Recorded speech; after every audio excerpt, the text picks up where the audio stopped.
Ok. Entonces, ¿te gustaría empezar como explicando lo que es el coronavirus? Va, está bueno, pues, a ver. Ah, Bueno, comenzamos con, bueno, a ver, eh, el coronavirus que nos está afectando actualmente se le ha llamado COVID-19, pues 19 porque se detectó en el 2019. Es un tipo de virus que no es nuevo en sí, sino que ya era conocido. Lo que pasa es que nos estamos enfrentando a una variante que sí que es nueva. Y ese es parte del problema, que al ser esta variante nueva, los seres humanos no tenemos inmunidad contra este tipo de virus.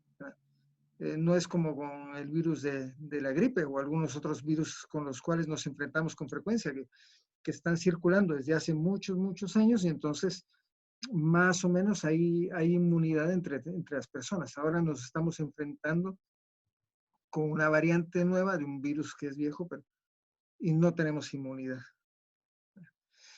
Se dice también que, que este virus es en realidad un virus que afectaba a especies de animales como los murciélagos y de ahí saltó a otros mamíferos que habitaban en el monte y debido a que el ser humano cada vez está metiéndose más en el territorio de los animales, ¿verdad? Estamos deforestando, estamos entrando así en el campo para, para usar ese territorio para cazar, para agricultura. Pues a causa de eso, cada vez nos estamos enfrentando a virus que antes solo afectaban a los animales del monte. En fin, esto tiene que ver un poco con eso, con la globalización, con el deterioro del medio ambiente. Ahora, este, este virus entonces se originó en China. Como dije, es, eh, es, un, es un virus que es un coronavirus que es muy, muy parecido a otros coronavirus que ya en otros años previos han ocasionado otras epidemias que fueron muy preocupantes. En una enfermedad que han llamado el SARS, causó una epidemia muy seria en China hace ya más de una década y después otro coronavirus causó una epidemia también muy preocupante en Oriente Medio, por allá por Palestina, Siria, Irak y, y Arabia. Y ya la Organización Mundial de la Salud venía desde hace como una década, venía alertando sobre el riesgo de que ocurriera lo que está pasando. Lo que pasa es que los seres humanos muchas veces somos así, de que hasta que no vemos realmente que se nos viene encima el problema, hasta entonces reaccionamos.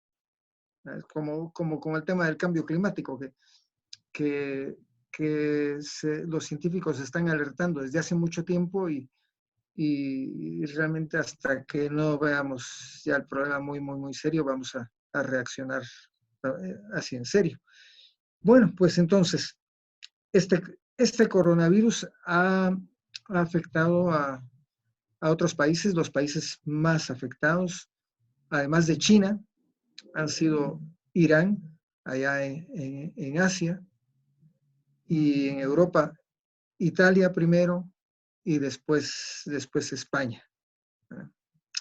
Eh, España, ¿verdad? Que ha sido golpeado muy duramente por el coronavirus, tiene, tiene algunas desventajas y tiene también otras ventajas. España tiene un muy buen sistema de salud pública, ¿verdad? Que ha sabido reaccionar y enfrentar el coronavirus. A pesar de años de privatizaciones y de recortes a, a los fondos de este sistema de salud pública, a pesar de eso, este sistema de salud pública sigue existiendo y sirve para defender la salud de toda la gente. Garantiza que todas las personas que vivan en el país tengan una atención médica decente, medicamentos, exámenes de laboratorio, rayos X, en fin, que puedan ser hospitalizados. Así es que es muy preocupante lo que puede pasar en países como Guatemala, en donde, en donde el sistema de salud pública desde siempre, desde toda la vida, ha estado en la miseria, en donde sin necesidad del coronavirus, los hospitales públicos están periódicamente en crisis, sin recursos, con desbordados, con gente con gente en camillas en los corredores de los hospitales porque no hay habitaciones ni camas suficientes, no hay suficientes medicamentos. O sea, si tenemos un sistema de salud pública en Guatemala que está con una crisis crónica, preocupa mucho lo que puede pasar con una epidemia como esta del coronavirus. Sí, te voy a empezar a hacer como las preguntas así más concretas. Eh, ¿Un virus qué es? A ver, un virus es un organismo, por ponerlo en palabras muy sencillas, es un microbio muy pequeño. Tan pequeño que no es posible verlo ni siquiera con un microscopio de los comunes y corrientes, de los microscopios que se usan en la mayoría de laboratorios. Ni con esos microscopios podemos ver el virus. Es más pequeño que una bacteria, muchísimo más pequeño que una ameba. Eh, un virus consiste en material genético, RNA, o como es el caso del coronavirus, o DNA, envuelto en una cubierta de grasas y proteínas. Y los virus no se mueven, pero se pueden multiplicar dentro de las células de las personas y de los animales, y además se aprovechan se aprovechan de las personas además para multiplicarse, para difundirse, para pasarse de una persona a otra y regarse por todos lados. Por ejemplo, hay virus que aprovechan, digamos, si tenemos las manos sucias y al tocar a otra persona, pues estamos transmitiendo el virus. Eso pasa con el coronavirus, pero además como es un virus que se transmite por vía respiratoria, pasa mucho que se transmite por el aire. Si una persona está enferma con el coronavirus, pues si estornuda, si tose, pues nosotros al toser sacamos unas pequeñas microgotas de saliva, de secreciones, y ahí va el virus. Y si hay otra persona cerca sin ninguna protección, al respirar, respira esas pequeñas gotas de secreciones o de saliva y se contagia con el virus. Lo mismo que a través de las manos. Eso nos lleva a otra cosa, y es que afortunadamente el coronavirus es un virus que no podemos deshacernos de él fácilmente, por ejemplo, con agua y jabón. Si hablamos del virus que nos puede haber llegado a las manos, pues con el lavado cuidadoso de las manos con agua y jabón, pues con eso eliminamos el virus. Y también se pueden usar para limpiar cosas, se puede usar muy bien la lejía, se puede usar el alcohol, se puede usar el agua oxigenada, en fin, que los antisépticos tradicionales funcionan muy bien para eliminar el coronavirus. Entonces, el coronavirus, como ya dije, se transmite de persona a persona, que puede ser por el aire, a través de las manos, no atraviesa la piel sana, pero sí puede entrar a través de las mucosas, o sea, a través de la nariz, a través de la boca, a través de los ojos, y ocasiona una enfermedad que en muchas personas es una enfermedad leve, que no causa mayor problema. La cosa está en que en ciertos tipos de personas ¿verdad? Ocasiona una enfermedad muy, muy, muy grave. Puede ocasionar neumonías, puede ocasionar, pues, lo que llamamos un shock, ¿verdad? Generalizado, que todos los sistemas del cuerpo dejan de funcionar bien, y la muerte. El tipo de personas que son más susceptibles de tener problemas son, en primer lugar, las personas mayores de 40 años. De 40 años para arriba, mientras mayor sea la persona, eh, hay más riesgo de que esa persona tenga una enfermedad grave por coronavirus. En cambio, no se sabe por qué razón los niños, la gran mayoría de los niños, casi no se enferman.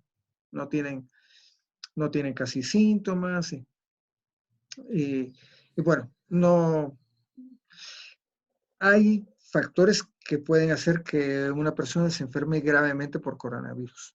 Las personas diabéticas, las personas con la presión alta, las personas con enfermedades del corazón, las personas obesas, los fumadores, en fin. O sea, personas que ya de por sí, digamos, tienen alguna enfermedad que les afecta las defensas y la forma como el cuerpo se defiende, pues esas personas tienen más riesgo de tener una enfermedad grave si se contagian por el coronavirus. Ok, entonces ahorita digamos ya hablamos de que los niños casi no reciben como mayores, o sea, incluso, o sea, pueden ser positivos, pueden tener el virus, pero no muestran mayores síntomas. Pero sí se ha visto que las personas menores de 40 años, por ejemplo, de 30 a 40 años, pueden adquirirlo y sí tener una enfermedad fuerte, ¿verdad? Como Ujú. que no es grave como llegar a tener una neumonía, pero sí puede haber como un cuadro bastante grave. ¿Cómo Sí. es este cuadro que normalmente se llama que es como un cuadro medio o mediano de coronavirus? ¿Cómo es? ¿Y O cómo se sea, puede tratar? si querés comenzamos, digamos, con los síntomas que ocasiona el coronavirus, porque eso nos lleva también a cómo reconocer también cuando se tiene una enfermedad por coronavirus, y después podemos hablar también de cómo prevenirla, ¿verdad? Entonces, los síntomas habituales de la enfermedad por coronavirus, ¿verdad? Vamos a hablar de los síntomas, digamos, en una persona adulta, ¿verdad? Una persona adulta, ¿verdad?, que tiene enfermedad por coronavirus, digamos, lo característico es que la persona comienza con fiebre. Entonces, lo primero es fiebre. No siempre se da la fiebre, pero es muy frecuente. Lo segundo es tos. La tos característica del coronavirus es una tos seca. No es como la tos, digamos, que se da cuando hay, por ejemplo, una bronquitis, que es una tos con mucha flema. Lo característico de la tos del coronavirus es que es una tos seca. No, no siempre, no en todos los casos, pero eso es lo habitual. Eh, Algunas veces hay otros síntomas como sensación de cansancio, sensación de debilidad, dolor de cabeza, ¿no? Algunas veces pues otros síntomas como dolor de garganta, ¿no? En algunos casos se ocasiona, el paciente tiene diarrea, ¿no? Eso es característico también. Una cosa también muy curiosa que es característico de la enfermedad por coronavirus es que la persona pierde el sentido del olfato y muchas veces también el del gusto, ¿no? O sea, la persona deja de sentir los olores.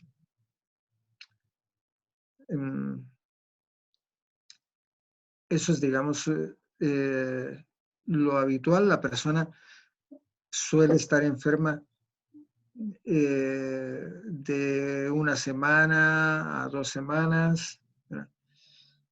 Y puede pasar dos cosas. En la mayoría de casos, afortunadamente, pues la persona se va recuperando poco a poco y hasta llegarse a curar. Es muy importante saber que si una persona ha pasado el coronavirus, tiene inmunidad, ¿verdad? Adquiere inmunidad, ¿verdad? Y el coronavirus entonces no repite.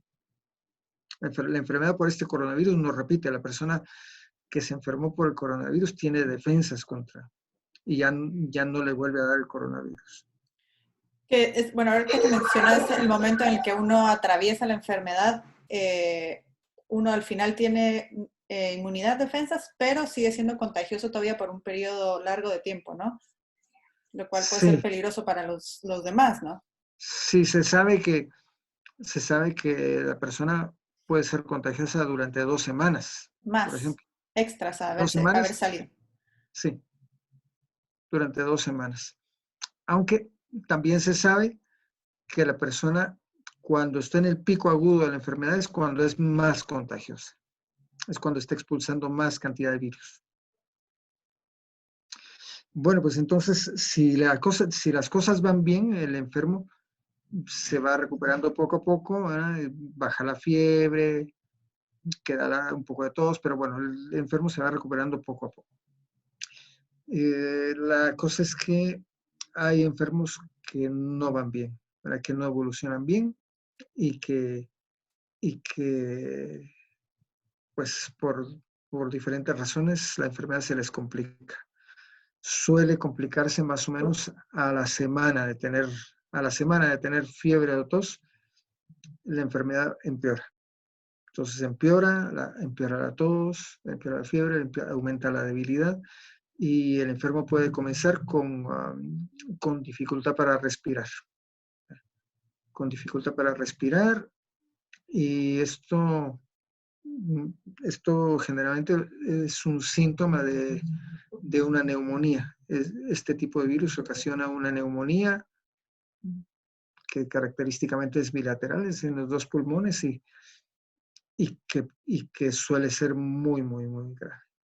El enfermo, el enfermo más o menos al 10.º día entra en un cuadro le llamamos de distrés respiratorio, le llamamos los médicos, que es que el enfermo no puede respirar, ¿eh? Se asfixia y necesita de una unidad de cuidados intensivos, de las cuales países, pues como el país en donde estoy, en España, pues todos los hospitales tienen buenas unidades de cuidados intensivos, mientras que en Guatemala nuestros hospitales públicos pues tienen muy buenos médicos, buenas enfermeras, buenos profesionales, pero muy pocos recursos. Los grandes hospitales, el Hospital General, el Roosevelt, el ICS, sí que tienen sus unidades de cuidados intensivos, pero los hospitales departamentales tienen muy pocos recursos. Y no digamos en todas las zonas del país en donde no hay ni siquiera un hospital cerca. Claro. Pero entonces, ¿qué recomendarías tú que se haga cuando hay tanto un cuadro medio, pero también si una persona llega a tener como problemas respiratorios, qué se puede hacer, verdad? Si quieres, vamos, bueno, tal vez yo quisiera comenzar, digamos, vamos paso a paso, digamos, primero, yo quisiera comenzar primero con la prevención, como para ir así de lo sencillo a lo complejo, ¿no?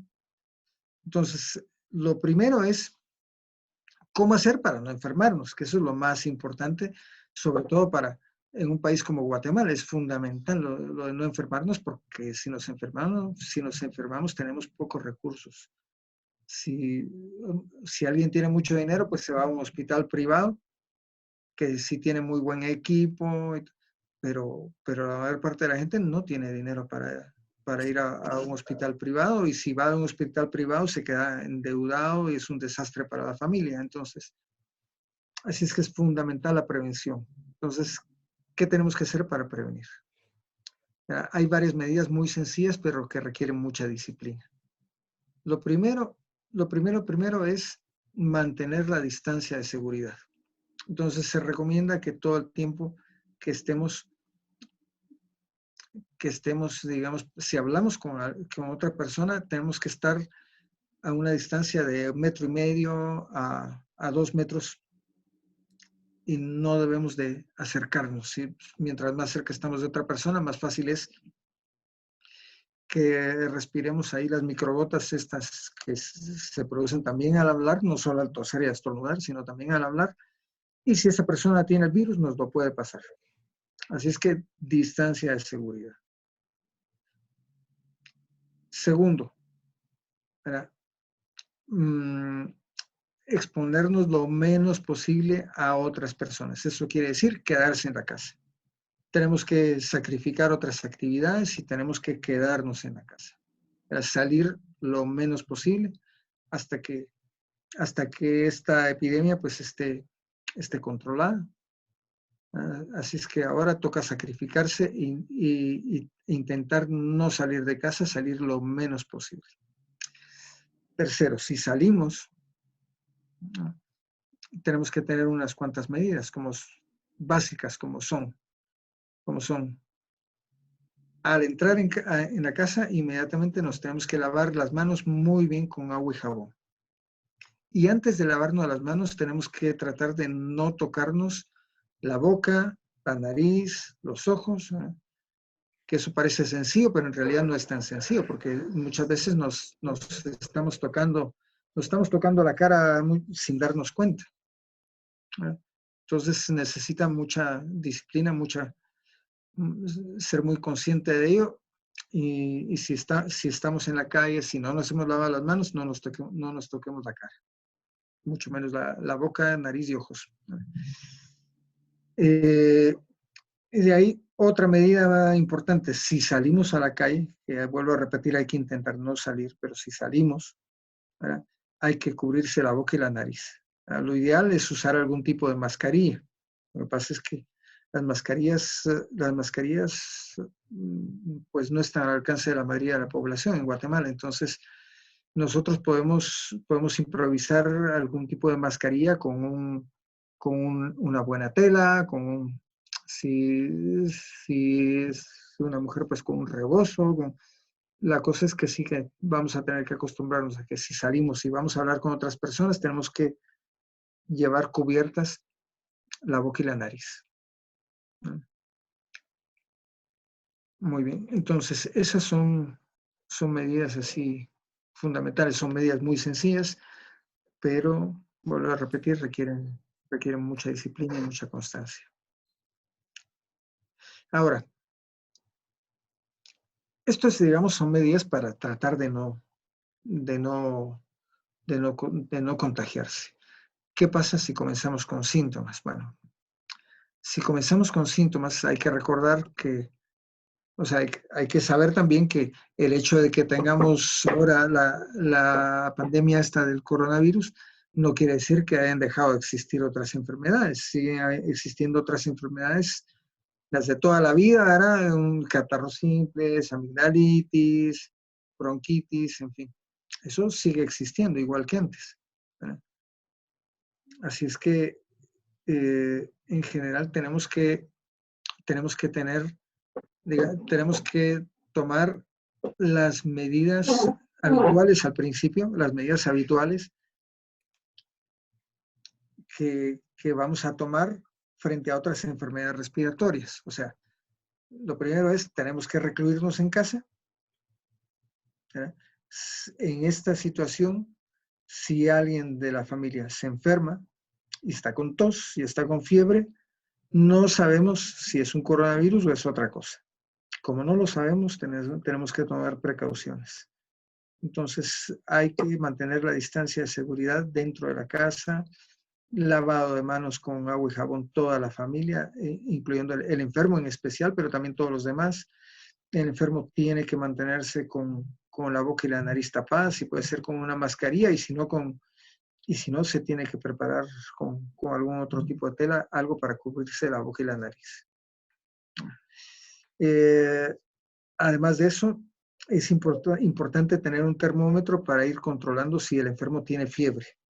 Si el enfermo tiene fiebre de 38 grados para arriba, eso, digamos, en las circunstancias actuales pueden hacer que la persona sea sospechosa de tener coronavirus. Si juntamos una tos seca y fiebre, ¿no?, digamos que ahí se tiene que encender una señal de alarma de que podría ser un coronavirus. Sobre todo si esa persona ha estado afuera de casa, ha estado, digamos, ha estado cerca y hablando con otras personas ahí en la comunidad, en la calle, donde sea, pero si ha andado por ahí y comienza después de unos días con tos y fiebre, hay, hay que tener mucho cuidado. Muy importante que no vaya a contagiar a las otras personas, pero además tenemos que cuidar a ese enfermo. Si una persona tiene fiebre, siempre lo primero es tratar de averiguar cuánto de fiebre tiene, para saber si es mucho, si es poco. Entonces le tomamos la temperatura y después le damos acetaminofén. Si es una, si es, estamos hablando siempre de personas adultas, si es una persona que tiene un poco de fiebre, ¿verdad? Unas décimas, pues con una pastilla de acetaminofén de 500 miligramos o una pastilla y media es suficiente, ¿no? Si es una fiebre alta de más de 38 y medio, hay que darle 2 pastillas de acetaminofén de 500 miligramos, ¿no? Puede usarse también, aspirina, ¿no? Siempre con comida en el estómago. Se recomienda no usar, en cambio, ibuprofeno, ¿verdad? Porque hay quienes dicen que el ibuprofeno pues, puede hacer que la enfermedad por coronavirus, digamos, evolucione peor. Realmente esto es algo que no está para nada demostrado. Esto Pero es se algo recomienda por ahora no utilizarlo, ¿no? O sea, no está demostrado que el ibuprofeno realmente haga que los enfermos vayan peor, pero si tenemos acetaminofén, mejor, ¿no? Bien. De ahí, por supuesto, siempre en todo enfermo que tiene tos y que tiene fiebre, mucho líquido, suficiente líquido. Las plantas medicinales que se han usado de toda la vida en nuestras comunidades para las enfermedades respiratorias siguen sirviendo muy bien. Entonces podemos preparar nuestros tecitos, nuestras infusiones ahí con salvia, ¿verdad? Con salvia santa, por ejemplo, con manzanilla, con bugambilia, en fin, ¿verdad? ¿Recomendarías ciprés y eucalipto para hacer Sí, se vapores? puede. Em, sí, ahí sobre esto también ha habido mucha discusión, pero bueno, porque por un lado parece que la temperatura caliente funciona bien contra el coronavirus, ¿verdad? Por otro lado, hay que intentar pues se dice también que los vapores hacen que el virus se disperse y eso no es bueno porque contagia a otras personas. Entonces, si se van a hacer vaos, con vapores así, con vaos con eucalipto, por ejemplo, que se hacen bastante, tiene que ser en una habitación cerrada, solamente con el enfermo, ¿eh? Solamente con el enfermo y nadie más ahí. Después de que el enfermo haya respirado los vaos, el enfermo tiene que abrir bueno, hay que cubrir eso para que ya no saque, lo que se ha usado para que ya no saque más vapor. Se tienen que abrir todas las ventanas y las puertas para que esa habitación se airee. El enfermo tiene que salir de ahí y que se airee. Que por cierto, esa es una medida también importante contra el coronavirus, ¿eh? Mantener las casas bien ventiladas. Eso es muy importante contra el coronavirus. Bueno, pues sí, entonces ahora, como ya dije, el problema es que si es una persona adulta, y más si tiene diabetes, si tiene hipertensión, presión alta, enfermedades del corazón, en fin, o es fumador, todas estas enfermedades están afectando los últimos años de una forma muy seria a las comunidades en Guatemala. Las comunidades en Guatemala han sufrido una epidemia de diabetes y de presión alta, que antes se desconocía. Bueno, pues entonces ahora eso quiere decir que hay más riesgo para volver, porque hay mucha gente con diabetes, con obesidad, con presión alta. Entonces, y como en esos casos no sabemos cómo va a ir la enfermedad, Entonces es muy importante reportar que el enfermo está con fiebre y con tos. ¿A quién se va a reportar? Digamos, lo correcto sería reportarlo al centro de salud de la población, si es que hay un centro de salud. Si vivimos en una aldea, hay que informárselo al promotor. Pero también es muy importante informárselo, sobre todo al principio, no hay que informárselo directamente, ni ir directamente al centro de salud, ni al hospital, por varias razones. O sea, lo mejor es tranquilizarse, tomar las cosas con calma y avisar al centro de salud pues, que hay un enfermo en casa, para que lo sepa el médico, si es que hay un médico en el centro de salud o la enfermera. Lo mismo avisarle al promotor de salud. Si la fiebre continúa, si la tos continúa, hay que examinar a ese enfermo. Y entonces sí que hay que acudir al centro de salud o hay que acudir a la enfermera o al promotor, o a la emergencia del hospital más cercano. Pero hay que tener una serie de precauciones para hacerlo. Hay que hacerlo con mucha calma y no tenemos que ir a las emergencias de los hospitales si no es por motivos serios, porque hay que evitar dentro de lo posible que las emergencias estén llenas de gente, porque pueden ser focos de infección en donde la enfermedad del coronavirus se riegue a más personas. Así es que por parte del enfermo, si vamos a ir al centro de salud, si vamos a ir a una clínica, si vamos a ir a ver al promotor de salud, pues tenemos que ir, si pudiera ser, con mascarilla y si no, pues como los zapatistas, ¿verdad? Así con la cara tapada, ¿verdad? Esto es, a mí no me gusta la comparación de enfrentar a la epidemia como enfrentar una guerra, por lo tristes que son las guerras, pero en todo caso, si queremos usar esas comparaciones, pues que sea una guerra como las de los zapatistas, en donde todo el mundo tiene que ir con la cara cubierta, por prevención, ¿verdad? Bueno, pues entonces, el enfermo sería lo ideal, debería de llevar guantes también. Los guantes es una forma de prevención si se usan bien. El problema es que los guantes muchas veces se usan mal, ¿verdad? Nos ponemos guantes y estamos con los guantes todo el día así, y eso no sirve de nada. Eso no sirve de nada. Los guantes hay que usarlos bien, ¿verdad? Hay que usarlos bien, hay que usarlos en momentos puntuales, ¿verdad?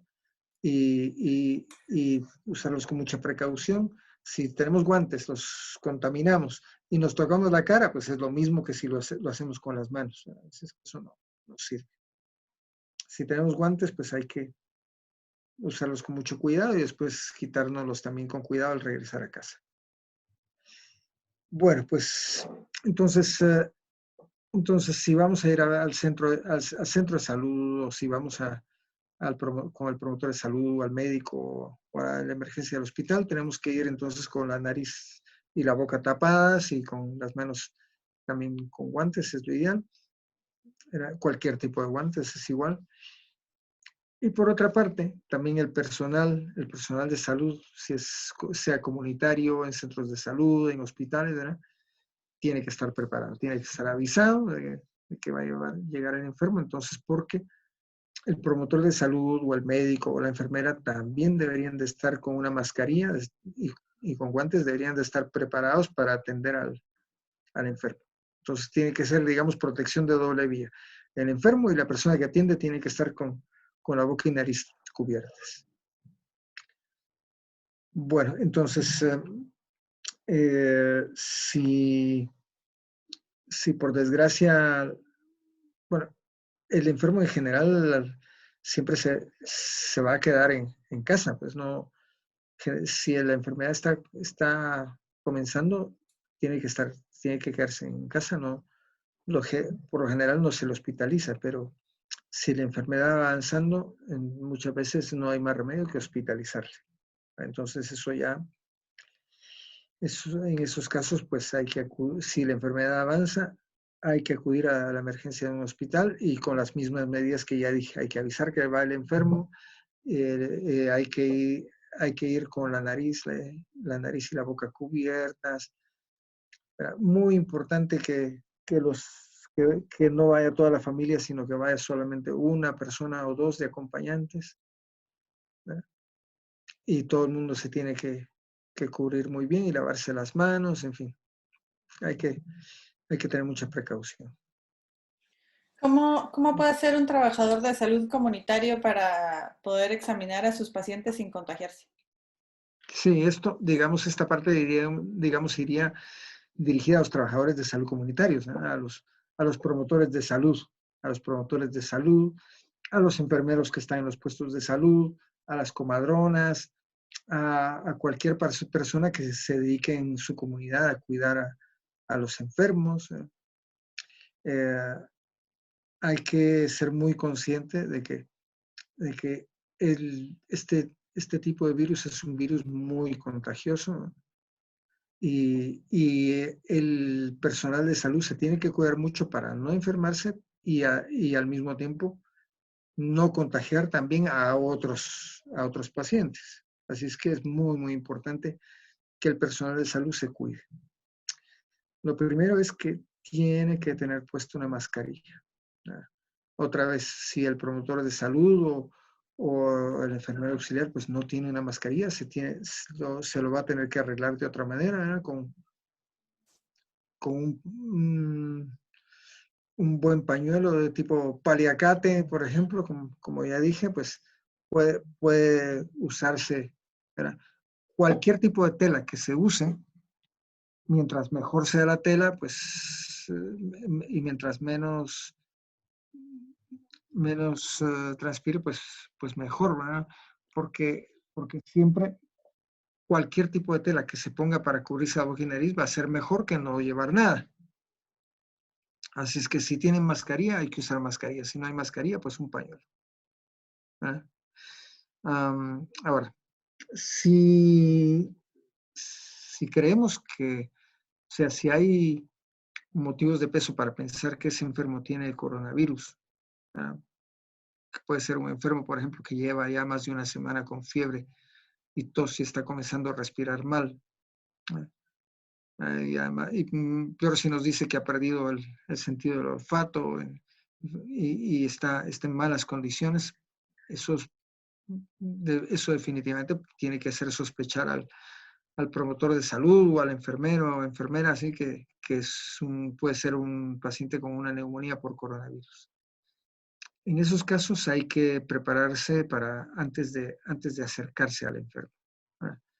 Tenemos que ponernos guantes, en primer lugar, mascarilla, como ya dije, y tenemos que prepararnos bueno, hay que usar bata, hay que usar una bata o algo así que nos cubra ¿Algo para cubrir la cabeza o el pelo? sí, es un gorro,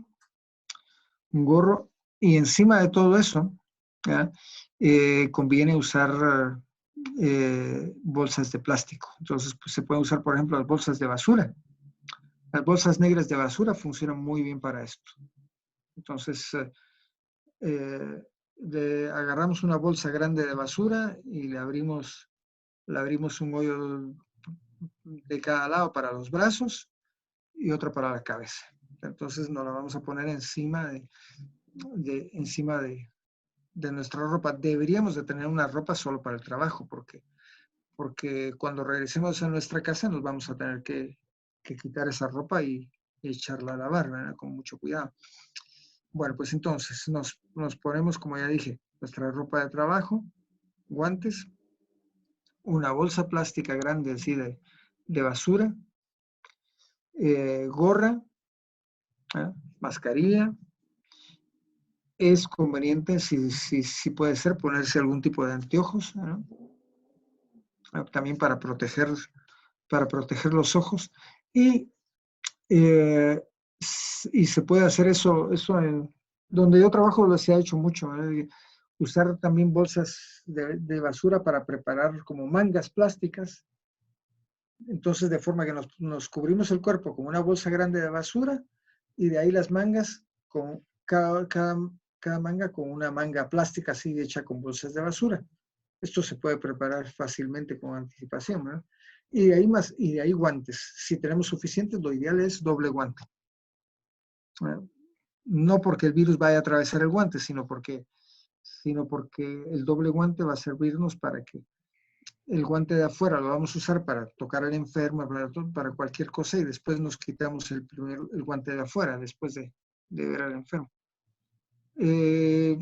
Incluso podríamos ponernos una bolsa plástica en cada uno de los pies para proteger los zapatos, para que no se vayan a contaminar.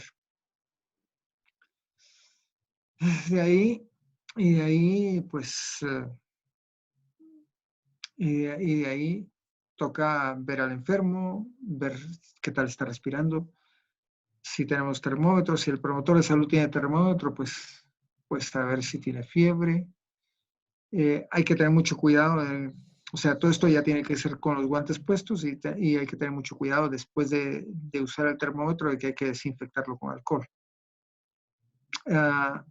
Si tenemos estetoscopio, hay que examinar al enfermo. Y una neumonía por coronavirus es característico que se escucha lo que llamamos estertores, que son ruidos en los dos pulmones. Si en el puesto de salud, en el centro de salud o en la clínica del promotor, si tuviéramos un aparato para ver la saturación de oxígeno, lo que llamamos un pulsímetro, un pulsioxímetro, pues a lo mejor el enfermero o enfermera tiene un aparato de estos, pues puede ver cómo está el nivel de oxígeno en la sangre del enfermo. Si es una neumonía por coronavirus, el nivel de oxígeno en la sangre baja. Lo normal es 94, del 94% para arriba. En enfermos con neumonía, la saturación de oxígeno se va para abajo. Y puede estar por debajo de 90, puede estar en 80 y pico. Así, si un enfermo tiene 80 y pico de saturación de oxígeno, eso es, digamos, nos tiene que hacer pensar fuertemente en la posibilidad de una neumonía por coronavirus. Y si además de eso, pues tiene todo lo demás, como ruidos en los pulmones, ¿no? En esos casos hay que mandar al paciente al hospital, ¿no? Porque este tipo de pacientes en casa, pues nos arriesgamos a que el paciente se muera, ¿no? Y en la comunidad no vamos a tener recursos para que el paciente salga adelante. Si el enfermo no tiene una neumonía, sino simplemente tiene tos, tiene fiebre, pues el promotor de salud o la enfermera en el puesto de salud, pues tal vez puede tener acceso a algunos medicamentos que se pueden usar para tratar al enfermo y tratar de que no empeore. Se usa antibióticos como la citromicina, ¿verdad? Que eso más o menos se consigue con facilidad en las farmacias. Se está usando mucho la cloroquina. La cloroquina es un medicamento que se usa mucho, se ha usado durante muchos años en Guatemala para el paludismo y que se ha visto que pareciera que funciona con el coronavirus. Entonces, se combinan estos dos medicamentos, la citromicina con la cloroquina. Ya las dosis y todo eso, tal vez eso sería motivo Pues, de un curso para promotores de salud. cabal. Sí, bueno, y justo como intentar que, bueno, sí, siempre que la gente no se vaya a automedicar, ¿verdad? Como que siempre tener como asesoría o sea, que esto es solo para trabajadores de salud. Esto es para trabajadores de salud exclusivamente. Claro. Tengo ganas de ir cortando acá porque tengo miedo de no tener suficiente espacio para la grabación y está muy buena.